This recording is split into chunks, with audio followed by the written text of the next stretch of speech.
Auto Motors union AITUC தலைமையில் மூணார் காவல் நிலையத்திற்கு மார்ச்சும் தர்ணாவும் நடத்தப்பட்டது. போராட்டத்தை சிபிஐ மண்டலம் செயலாளர் அட்வொகேட் சந்திரபால் துவக்கி வைத்தார்.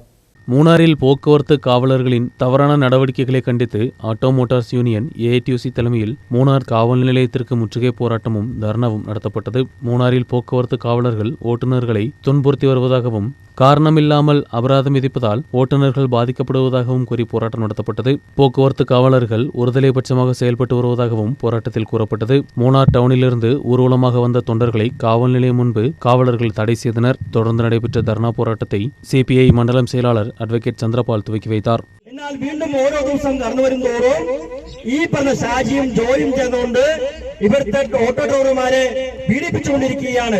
ഒരു ദിവസം ഒരു വ്യക്തിക്ക് ഒരു ഫൈൻ അടിക്കാം, 2 ഫൈൻ അടിക്കാം, 4ഉം 5ഉം ഫൈനാണ് ഓരോ തൊഴിലാളികളും കഴിഞ്ഞ ദിവസത്തിൽ അടച്ചു വന്നുകൊണ്ടിരിക്കുന്നത്.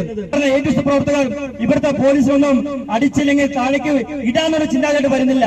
ഞങ്ങളുടെ പ്രതിഷേധം വരികയാണ്. ആ പ്രതിഷേധത്തിനെ നിങ്ങൾ എങ്ങനെയാണ് വഹിക്കുന്നത്? നിങ്ങൾ ബാരിക്കേഡ് വെച്ചിട്ടുണ്ട്, നിങ്ങൾ ബാരിക്കേഡിന്റെ അപ്പുറത്താണ് നിൽക്കേണ്ടത്. എന്നാൽ നിങ്ങളും ആ ഒരു മട്ടിൽ അടിച്ചേക്കാമെന്ന് വരികയാണെങ്കിൽ പ്രിയമുള്ള പോലീസുകാരോട് ഞങ്ങൾ പറയുകയാണ്, അടിക്കുകയാണെങ്കിൽ അടിച്ചു നോക്കാം. കാരണം ഈ പറയുന്ന മൂന്നാർ മേഖലയിലെ തൊഴിലാളികൾക്ക് വേണ്ടി, ഓട്ടോ ഡ്രൈവർമാർക്ക് വേണ്ടി അടി വാങ്ങാനും ചോര കൊടുക്കാനും ഞങ്ങൾ എപ്പോഴും ഉണ്ടാകുമെന്ന് മാത്രം പറഞ്ഞുകൊണ്ട് ஆட்டோ மோட்டார்ஸ் யூனியன் மண்டலம் செயலாளர் பி சிவகுமார் தலைமை வகித்தார். சிபிஐ மாவட்ட கவுன்சில் உறுப்பினர் பி காமராஜ், மண்டலம் துணை செயலாளர் எம் குமார், விநாயகன், பன்னீர்செல்வம், சந்தோஷ் பாண்டியன், குபேந்திரன் போன்றவர்கள் உரையாற்றினர். போராட்டத்தில் ஏராளமான ஓட்டுநர்களும் பங்கெடுத்தனர். News bureau, Munnar.